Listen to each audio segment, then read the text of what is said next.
Hello student, तो कैसे आप लोग को उम्मीद है आप सब लोग खैरियत से होंगे। आज मैं IFRS 9 फाइनेंशियल इंस्ट्रूमेंट इसको कवर करने वाला हूँ। तो फाइनेंशियल इंस्ट्रूमेंट क्या है? ये एक कागज़ का टुकड़ा होता है जिसकी वजह से एक पार्टी के लिए फाइनेंशियल एसेट क्रिएट हो और दूसरी पार्टी के लिए फाइनेंशियल लाइबिलिटी, या फिर फाइनेंशियल इंस्ट्रूमेंट को इस तरह भी डिस्कस कर सकते हैं। फाइनेंशियल इंस्ट्रूमेंट ये एक कॉन्ट्रैक्ट है और कॉन्ट्रैक्ट दो या दो से ज़्यादा पार्टी के दरमियान होता है। तो फाइनेंशियल इंस्ट्रूमेंट ये एक ऐसी कॉन्ट्रैक्ट है जो एक पार्टी के लिए फाइनेंशियल एसेट बन जाता है और दूसरी पार्टी के लिए लाइबिलिटी या इक्विटी में से एक। मसलन ऑर्डनरी शेयर एक सर्टिफिकेट है, कॉन्ट्रैक्ट है जो इशू करता है, इसके लिए इक्विटी। और जो बाई करता है, होल्ड करता है, बायर होता है, इसके लिए फाइनेंशियल एसेट बन जाता है। गौर करें, एक पार्टी के लिए एसेट बन गई और दूसरी पार्टी के लिए इक्विटी। या फिर लोन नोट इशू करने वाला कहता है लाइबिलिटी है और बाई करने वाला कहता है फाइनेंशियल एसेट है। तो फाइनेंशियल इंस्ट्रूमेंट का मतलब शेयर, इसमें ऑर्डिनरी शेयर भी आता है, प्रेफरेंस शेयर भी आता है, इसके अलावा बॉन्ड्स, लोन नोट्स। तो इन शेयर्स, बॉन्ड्स, लोन नोट को फाइनेंशियल इंस्ट्रूमेंट कहते हैं। तो फाइनेंशियल इंस्ट्रूमेंट इसमें इसकी एग्जांपल है ordinary share, preference share, loan note, bonds. तो फाइनेंशियल इंस्ट्रूमेंट एक ऐसे कागज़ का टुकड़ा जिसकी वजह से एक पार्टी के लिए फाइनेंशियल एसेट क्रिएट हो और दूसरी पार्टी के लिए फाइनेंशियल लाइबिलिटी। तो फाइनेंशियल एसेट ये बायर होता है, यानी in ordinary share, preference share, loan note, bond को जो बाई करेगा तो फिर ये इसके लिए फाइनेंशियल एसेट बन जाते हैं। तो ये बायर, फाइनेंशियल एसेट बायर होता है, इश्यूअर नहीं होता। पैसे दे के जो शेयर बाई करते हैं ये इसके लिए फाइनेंशियल एसेट है। जो बाई करके होल्ड करेगा ऑर्डिनरी शेयर को, तो इसका मतलब कि वो इक्विटी में इन्वेस्ट कर रहा है। तो investment in equity is equal to buyer of ordinary share. और जो बॉन्ड, लोन नोट को बाई करके होल्ड करेगा तो इसका मतलब कि वो डिप में इन्वेस्ट कर रहा है। तो investment in debt is equal to buyer of bond, loan notes. Classification of financial asset. तो फाइनेंशियल एसेट दो तरह के हैं, एक इन्वेस्टमेंट इन इक्विटी और दूसरा इन्वेस्टमेंट इन डिप। तो इन्वेस्टमेंट इन इक्विटी की टाइप पर बात करते हैं। तो इन्वेस्टमेंट इन इक्विटी की दो टाइप है, एक fair value through profit and loss और दूसरा fair value through other comprehensive income. तो इन्वेस्टमेंट इन इक्विटी में सबसे पहले fair value through profit and loss पर बात करते हैं। तो बाय डिफ़ॉल्ट कैटेगरी वो fair value through profit and loss में चले जाते हैं। यानी जब हमें कुछ पता ना हो या क्वेश्चन साइलेंट हुआ तो समझ लेना कि ये investment fair value through profit and loss में चले जाएंगे। इन्वेस्टमेंट इन इक्विटी की सेकंड टाइप है fair value through other comprehensive income. इसके दो क्राइटेरिया है। इसमें सबसे पहला क्राइटेरिया है वो इन्वेस्टमेंट जिसका पर्पज़ लॉन्ग टर्म हो, यानी ट्रेडिंग के लिए नहीं हो, शॉर्ट टर्म के लिए नहीं हो। तो एक दफ़ा रीड करते हैं, for all equity investment not held for trading.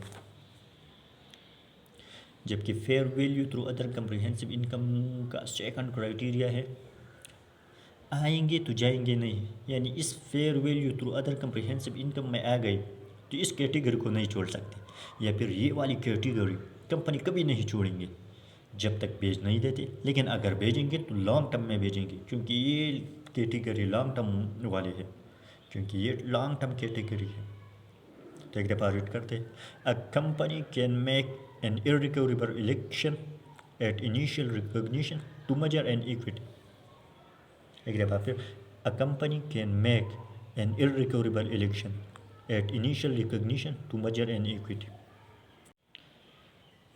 तो फाइनेंशियल एसेट दो तरह के हैं, एक इन्वेस्टमेंट इन इक्विटी जो कि हमने पढ़ा, और दूसरा ये डिप्ट इन्वेस्टमेंट। तो डिप्ट इन्वेस्टमेंट की तीन टाइप है, एक अमोर्टाइज का, दूसरा fair value through profit and loss, तीसरा fair value through other comprehensive income. तो सबसे पहले fair value through profit and loss पर बात करते हैं। तो बाय डिफ़ॉल्ट कैटेगरी वो fair value through profit and loss में चले जाते हैं। यानी जब हमें कुछ पता ना हो या क्वेश्चन साइलेंट हुआ तो समझ लेना कि ये investment fair value through profit and loss में चले जाएंगे। एमोर्टाइज कास्ट और fair value through other comprehensive income, इन दो कैटेगरी को समझने से पहले एक टेस्ट है वो समझ लेना चाहिए जिसका नाम है SPPI test. Cash flow test या SPPI टेस्ट। ये टेस्ट कहता है कि आपकी investment must generate contractual cash flow. तो कॉन्ट्रेक्चुअल कैश फ्लो का मतलब है, यानी पहले दिन कॉन्ट्रैक्ट में लिखा होता है कि आपको ये पैसे मिलेंगे। यानी जब आपने उधार दी, मिसाल के तौर पर कोई बॉन्ड डिबेंचर ली, इस पर लिखा होता है कि ये आएंगे। तो यहाँ पर 4 बहुत इंपॉर्टेंट वर्ड है। इसमें सबसे पहला इंपॉर्टेंट वर्ड है सोली, इससे हमने एस उठा लिया। सेकंड इंपॉर्टेंट वर्ड है पेमेंट, इससे हमने पी उठा लिया। थर्ड इंपॉर्टेंट वर्ड है प्रिंसिपल, इससे हमने भी पी उठा लिया। जबकि फोर्थ इंपॉर्टेंट वर्ड है इंटरेस्ट, इससे हमने आई उठा लिया। तो ये बन के SPPI टेस्ट। क्या ये वर्ड समझ आ गया कि SPPI टेस्ट कहाँ से आ गया है? अब मैं समझाता हूँ कि इसमें सूली का क्या मतलब है। तो सूली का मतलब है सिर्फ और सिर्फ, यानी ना कुछ एक्स्ट्रा चाहिए और लेकिन कुछ कमी भी बर्दाश्त नहीं होंगी। तो एक दफ़ा रीड करते हैं, debt are solely based on payment of principal and interest. तो सूली का वर्ड यहाँ पर आने का मतलब ये है कि दोनों की दोनों पेमेंट चाहिए, यानी प्रिंसिपल भी चाहिए और इंटरेस्ट भी चाहिए, और हमें इनके अलावा कुछ भी नहीं चाहिए। अगर कुछ एक्स्ट्रा पेमेंट आ गया तो हम कहेंगे कि ये क्राइटेरिया फेल हो गया, क्योंकि सूली का मतलब ये है कि कुछ एक्स्ट्रा नहीं चाहिए। और अगर इन दोनों यानी प्रिंसिपल और इंटरेस्ट इन दोनों में से कुछ कमी भी हो गया तो हम फिर भी यही कहेंगे कि क्राइटेरिया फेल हो गया। तो अब एक दफ़ा रीड करते हैं, कैश फ्लो टेस्ट या SPPI test. Investment must generate contractual cash flow that are solely based on payment of principal and interest. कौन से ऐसे एसेट है जो कैश फ्लो टेस्ट या SPPI टेस्ट को पूरा कर पा रहे हैं? एक एग्जांपल दूंगा जो पूरा नहीं कर देते। हर आम लोन SPPI टेस्ट को पूरा कर जाता है, जिसमें सीधी सीधी बात होती है, आपने उधार दिया, इस पे इंटरेस्ट आएगा, प्रिंसिपल आएगा, बात ख़त्म। हर आम लोन SPPI टेस्ट को पूरा कर जाता है, लेकिन कुछ जो कैश फ्लो टेस्ट को पूरा नहीं कर पा रहे, cash flow test against it. लेकिन कुछ जो कैश फ्लो टेस्ट को पूरा नहीं कर पा रहे, इसके एक एग्जांपल है इन्वेस्टमेंट इन परपेचुइटी। ये कैश फ्लो टेस्ट को पूरा नहीं कर पा रहे, क्योंकि इस पे आप लोगों को इंटरेस्ट मिलेगा। इन्वेस्टमेंट इन परपेचुइटी, इस पे आप लोगों को इंटरेस्ट मिलेगा इन्फिनिट टाइम तक, लेकिन प्रिंसिपल नहीं मिलेगा। तो इसलिए ये SPPI टेस्ट को पूरा नहीं कर पा रहे, क्योंकि SPPI टेस्ट में एक वर्ड है सोली, यानी दोनों प्रिंसिपल और इंटरेस्ट दोनों चाहिए, लेकिन यहाँ पर प्रिंसिपल अमाउंट की कमी है। लेकिन इन्वेस्टमेंट इन परपेचुइटी में प्रिंसिपल अमाउंट की कमी है, क्योंकि प्रिंसिपल अमाउंट नहीं मिल रहा तो एक क्राइटेरिया पूरा नहीं कर पा रहा। तो इसलिए investment in perpetuity cash flow test या SPPI टेस्ट को पूरा नहीं कर पा रहे। फाइनेंशियल एसेट दो तरह की है, एक इन्वेस्टमेंट इन इक्विटी और दूसरा डिप इन्वेस्टमेंट। फिर डिप इन्वेस्टमेंट की 3 टाइप है, एक अमोर्टाइज कास्ट, दूसरा fair value through profit and loss, third fair value through other comprehensive income. अब जो ये 2 टाइप रह गई है, अमोर्टाइज कास्ट और fair value through other comprehensive income, इस पर बात करते हैं। क्योंकि ये एक तो हमने पढ़ लिया fair value through profit and loss, तो अमोर्टाइज कास्ट पर बात करते हैं। तो अमोर्टाइज कास्ट की 2 क्राइटेरिया है। तो अमोर्टाइज कास्ट की 2 क्राइटेरिया है। इसमें सबसे पहला क्राइटेरिया है, अगर मैंने आपको उधार दिया और आपका इंटेंशन है कि इसको होल्ड रखना है, यानी अगर आपकी इंटेंशन है टू होल्ड इन्वेस्टमेंट, यानी बेचना नहीं है, तो एक दफ़ा रीड करते हैं, objective is to hold asset in order to collect contractual cash flow. एक दफ़ा फिर, objective is to hold asset in order to collect contractual cash flow. जबकि अमोर्टाइज कास्ट का सेकंड क्राइटेरिया है SPPI टेस्ट, जो कि हमने बहुत डिटेल में डिस्कस कर लिया। यानी आपने जो इन्वेस्टमेंट की वो सिर्फ और सिर्फ प्रिंसिपल और इंटरेस्ट पेमेंट पर बेस करता है, यानी प्रिंसिपल और इंटरेस्ट इन दोनों से न कुछ एक्स्ट्रा चाहिए और न इन दोनों में कुछ कमी चाहिए। तो एक दफ़ा रीड करते हैं, the contractual terms of the financial asset give rise unspecified date to cash flow that are solely payment of principal and interest on the principal amount outstanding. जब ये 2 क्राइटेरिया पूरा कर रहे तो फिर ये इन्वेस्टमेंट अमोर्टाइज कास्ट में आएगा। डिप इन्वेस्टमेंट का थर्ड टाइप है fair value through other comprehensive income. इसकी 2 क्राइटेरिया है। इसमें सबसे पहला क्राइटेरिया है, यानी मैंने अगर आपको उधार दिया और अगर आपका इंटेंशन है इसको कुछ साल रखेंगे और फिर बेचेंगे, यानी अपनी साथ चीज़ों को रखते हैं, लेकिन कुछ अर्से बाद अगर इस पर अच्छी कीमत आती है तो सेल करते हैं, या फिर अगर मैंने आपको उधार दिया और अगर आपका इंटेंशन है कि उसको कुछ साल रखेंगे और फिर बेचेंगे, सेल करेंगे, तो एक दफ़ा रीड करते हैं। Objective is achieve by both collecting contractual cash flow and selling financial asset. जबकि fair value through other comprehensive income का सेकंड क्राइटेरिया है एसपीपी टेस्ट, जो कि हमने बहुत डिटेल में डिस्कस कर लिया।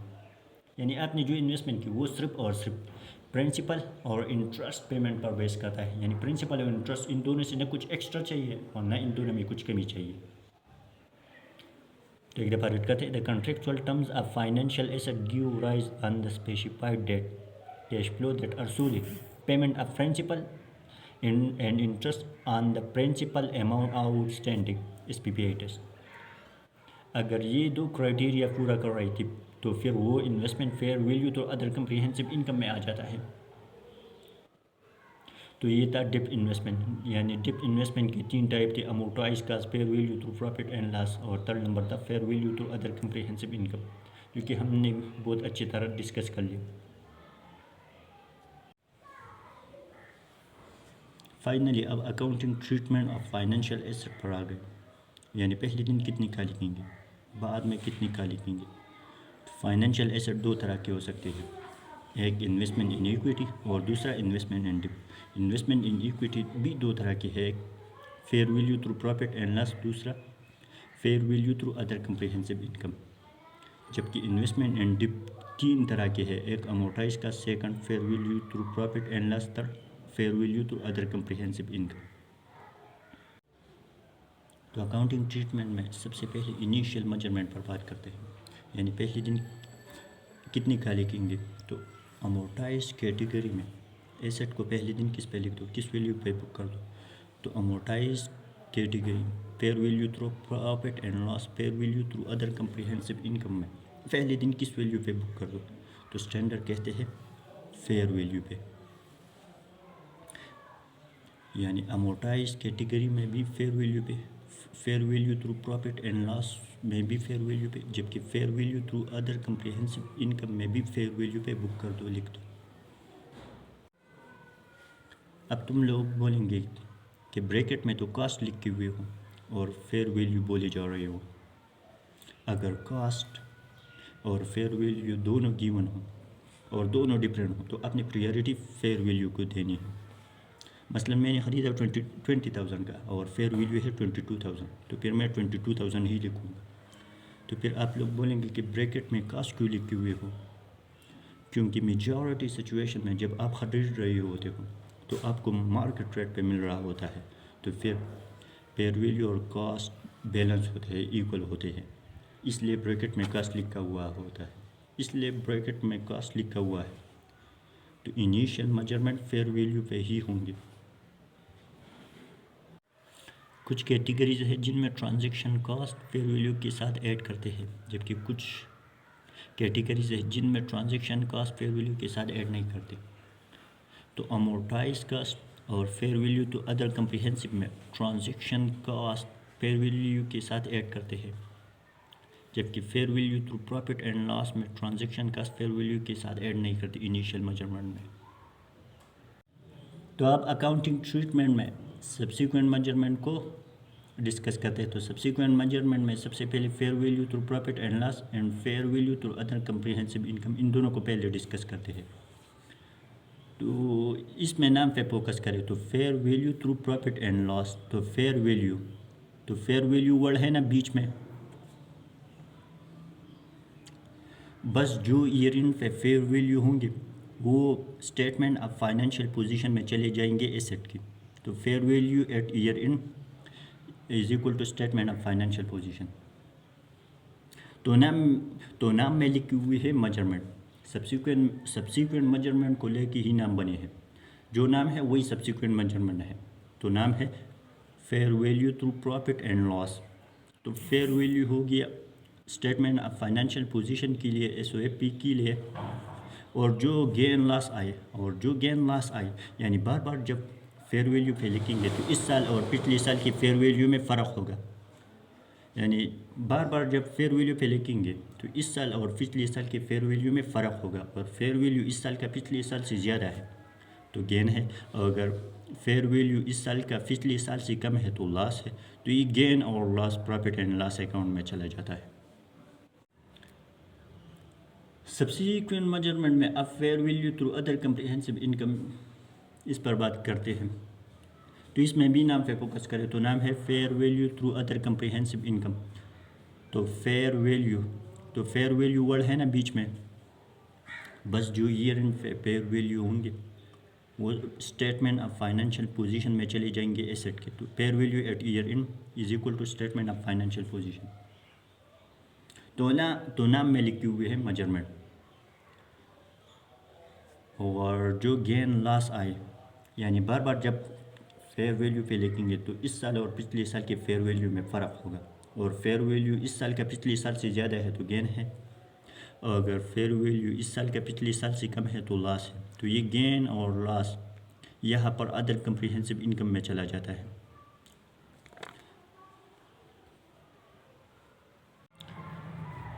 तो सब्सिक्वेंट मेजरमेंट में हमने fair value through profit and loss and fair value through other comprehensive income को डिस्कस कर लिया। सिर्फ एक कैटेगरी रह गई जो कि मोटा इसका, तो इसको एक एग्जांपल के थ्रू क्लियर कर देते हैं, समझते हैं।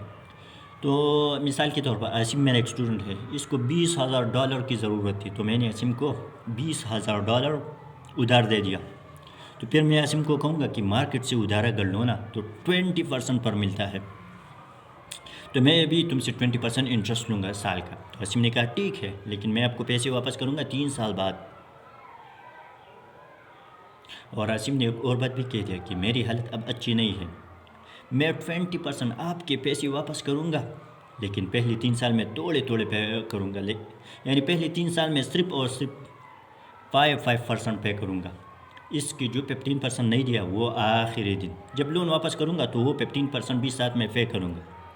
तो मेरा 20% डिसाइड हुआ, लेकिन वो पैसे थोड़े थोड़े देंगे, यानी 5% पहले 3 साल में, बाकी सारे इकट्ठे देंगे। तो मेरा भी कोई नुकसान नहीं और उसका भी कोई नुकसान नहीं। तो मेरा इन्वेस्टमेंट इनकम 20% हुआ। मैंने असीम को $20,000 दिया।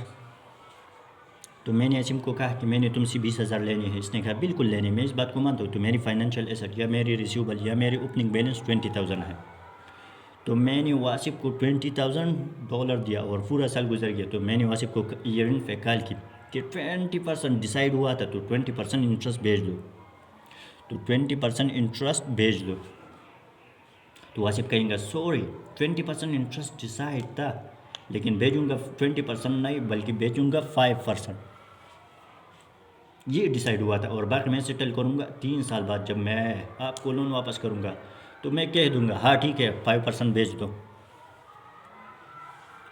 तो ईयर एंड पे मेरी इन्वेस्टमेंट इनकम वो 4,000 और हो गई, क्योंकि 20,000 का 20% 4,000 होता है। क्योंकि मैं आसिम से 20% इंटरेस्ट कमा रहा हूँ। तो मेरा इन्वेस्टमेंट इनकम हो गया 20,000 का 20% जो कि है 4,000। जबकि ईयर एंड पे और रिसीव कितना करना है तो ये डिसाइड हुआ था कि मैंने आसिम से लेनी है 20,000 का 5% जो कि आता है 1,000। तो ये इंटरेस्ट रिसीव मेरे है 1,000, क्योंकि 20,000 का 5% डिसाइड हुआ था। तो ओपनिंग बैलेंस के साथ हम इन्वेस्टमेंट इनकम को ऐड करते हैं, जबकि इंटरेस्ट रिसीव को माइनस कर देते हैं। तो फिर हमारे पास क्लोजिंग बैलेंस आता है और ये closing balance statement of financial position में चला जाता है। तो सब्सिक्वेंट मेजरमेंट में अमोर्टाइज कॉस्ट इस तरह होता है, ओपनिंग बैलेंस के साथ हम इन्वेस्टमेंट इनकम को ऐड कर देते हैं, जबकि इंटरेस्ट रिसीव माइनस कर देते हैं। तो फिर हमारे पास क्लोजिंग बैलेंस आता है और ये closing balance statement of financial position में चला जाता है, बैलेंस शीट में चला जाता है। तो फाइनेंशियल एसेट के अकाउंटिंग ट्रीटमेंट पर एक एग्जांपल को देख लेते हैं ताकि आप लोगों का कॉन्सेप्ट 100% क्लियर हो जाए। शीला लिमिटेड ने 30,000 ऑर्डनरी शेयर को ख़रीद लिया और फॉर वैल्यू है 1 ऑर्डनरी पर शेयर, और एक शेयर को $2 पर ख़रीद लिया। 10 सेंट पर शेयर कमीशन ब्रोकर को दिया।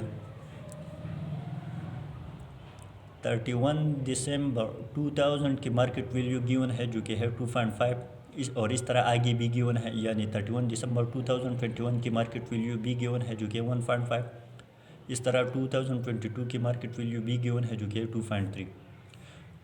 2023 में 30,000 ऑर्डनरी शेयर को सेल कर दिया और एक शेयर को 2.5 पर सेल कर दिया, बेच दिया। ब्रोकर को 10 सेंट पर शेयर का कमीशन दिया और ये हमसे चाहते हैं अकाउंटिंग फॉर 4 ईयर, 4 साल के लिए अकाउंटिंग करना। और यहाँ पर एक रिक्वायरमेंट और है, if not made an irrecoverable election. इसका मतलब हुआ कि ये fair value through profit and loss बता रहा है। तो अब fair value through profit and loss के ज़रिए अकाउंटिंग को देख लेते हैं। तो fair value through profit and loss में सबसे पहले इनिशियल मेजरमेंट पर बात करते हैं। तो इनिशियल मेजरमेंट में आपके पास आ गया 60,000, क्योंकि शीला लिमिटेड ने 30,000 ऑर्डनरी शेयर को ख़रीद लिया और एक शेयर को 2 पर ख़रीद लिया, तो 30,000 मल्टीप्लाई 2 तो ये आपके पास 60,000 आता है। और इसकी डबल एंट्री इस तरह होंगी, डेबिट फाइनेंशियल एसेट या फिर debit investment in equity 60,000, credit bank 60,000, क्योंकि आपने 60,000 पैसे देकर इक्विटी में इन्वेस्ट किया। तो इस क्वेश्चन में fair value through profit and loss की सब्सिक्वेंट मेजरमेंट में सबसे पहले स्टेटमेंट ऑफ फाइनेंशियल पोजीशन या बैलेंस शीट को देख लेते हैं। तो सब्सिक्वेंट मेजरमेंट में फेयर वैल्यू जो ईयर एंड पे है वो आता है। तो 2020 की ईयर एंड पे, तो 2020 की ईयर एंड पे फेयर वैल्यू है 75,000, क्योंकि 30,000 को जब 2.5 से मल्टीप्लाई कर देते हैं तो ये आपके पास 75,000 आता है। तो ये शीला लिमिटेड की फाइनेंशियल एसेट है, जबकि 2021 पे फेयर वैल्यू है 45,000, क्योंकि 30,000 को जब 1.5 से मल्टीप्लाई कर देते हैं तो ये आपके पास 45,000 आता है। इस तरह 2022 की ईयर एंड पे फेयर वैल्यू है 69,000, क्योंकि 30,000 को जब 2.3 से मल्टीप्लाई कर देते हैं तो ये आपके पास 69,000 आता है। तो स्टेटमेंट ऑफ फाइनेंशियल पोजीशन या बैलेंस शीट में इस तरह आती है। तो अब fair value through profit and loss के सब्सिक्वेंट मेजरमेंट में स्टेटमेंट ऑफ कॉम्प्रिहेंसिव इनकम या statement of profit and loss पर बात करते हैं। तो जब बार बार फेयर वैल्यू पे लिखेंगे तो इस साल और पिछले साल की फेयर वैल्यू में फ़र्क होगा, और फेयर वैल्यू इस साल का पिछले साल से ज़्यादा है तो गेन है, और अगर फेयर वैल्यू इस साल का पिछले साल से कम है तो लॉस है। तो ये गेन और loss profit and loss account में चार्ज होता है। तो 2020 में शीला लिमिटेड ने ऑर्डनरी शेयर को 60,000 पर ख़रीद दिया, जबकि 2020 की ईयर एंड पे फेयर वैल्यू पहुंच गई 75,000 पे। तो इसका मतलब हुआ कि 15,000 का प्रॉफिट हुआ, क्योंकि 60,000 से 75,000 पर पहुंच गया।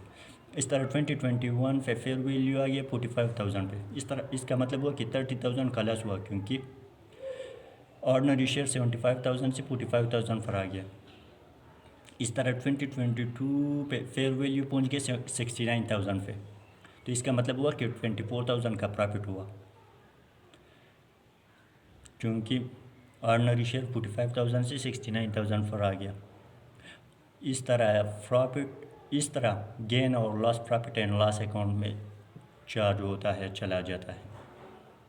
तो अब इन 3,000 पर बात करते हैं, यानी ब्रोकर को जो 10 सेंट पर शेयर का कमीशन दिया, जो कि जबकि 30,000 ऑर्डनरी शेयर थे और 10 सेंट पर शेयर का कमीशन है, तो ये बनता है 3,000। तो ये कमीशन जो है ये ट्रांजैक्शन कास्ट है। और fair value through profit and loss में ट्रांजैक्शन कास्ट कैपिटलाइज नहीं होता, यानी एसेट के कास्ट में ऐड नहीं होता, जबकि ये प्रॉफिट एंड लॉस अकाउंट में एज एक्सपेंस चार्ज होता है। 2023 में शीला लिमिटेड ने 30,000 ऑर्डनरी शेयर को 2.5 ईच पर सेल कर दिया, तो ये बनता है 72,000। तो शीला लिमिटेड के पास 72,000 का कैश आ गया, जबकि एसेट चला गया, और एसेट 2022 में एसेट की कैरिंग वैल्यू थी 69,000। तो इसका मतलब हुआ कि 3,000 का गेन हुआ। तो अब फाइनेंशियल लाइबिलिटी पर बात करते हैं। फाइनेंशियल एसेट में आप इन्वेस्ट कर रही थी कंपनी के डिप्ट या इक्विटी में, बट व्हाट अगर आप उधार ले रहे हो, वो जो लोन ले रहा है वो क्या एंट्री पास करेगा, डेबिट, कैश, क्रेडिट, लोन।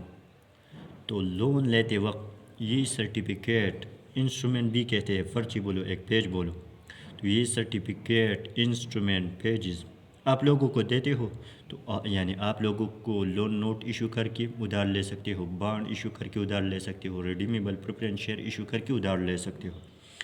तो ये डिप्ट की चीज़ें हैं जिनको इशू करके उधार ले सकते हो। अगर वर्ल्ड है इशू तो इसका मतलब है लाइबिलिटी, यानी आप लाइबिलिटी में डील कर रहे हो। अगर यहाँ पर वर्ल्ड होता बाइंग बाट तो इसका मतलब आप फाइनेंशियल एसेट में डील कर रहे हो। फाइनेंशियल लाइबिलिटी को हमने पढ़ा, अब इसके टाइप पर आते हैं। तो फाइनेंशियल लाइबिलिटी दो तरह के होते हैं, एक अमोर्टाइज कॉस्ट और दूसरा fair value through profit and loss. तो फाइनेंशियल लाइबिलिटी में डिफ़ॉल्ट कैटेगरी अमोर्टाइज कॉस्ट है। तो फाइनेंशियल लाइबिलिटी में डिफ़ॉल्ट कैटेगरी अमोर्टाइज कॉस्ट है, यानी जब हमें कुछ पता ना हो या क्वेश्चन साइलेंट हुआ तो समझ लेना कि ये फाइनेंशियल लाइबिलिटी में अमोर्टाइज कॉस्ट में ही आएगा। तो अब अमोर्टाइज कॉस्ट और fair value through profit and loss की इनिशियल मेजरमेंट और सब्सिक्वेंट मेजरमेंट पर बात करते हैं। तो अब अमोर्टाइज कॉस्ट की इनिशियल मेजरमेंट पर बात करते हैं, यानी पहले दिन आपने किस वैल्यू पे बुक करना है। तो पहले दिन आपने रिकॉर्ड करना है फेयर वैल्यू पे, जो कैश रिसिप्ट के इक्वल होगा। उसमें से इशू कास्ट और ट्रांजैक्शन कास्ट माइनस करा देते हो, तो इस तरह होता है अमोर्टाइज कास्ट की इनिशियल मेजरमेंट।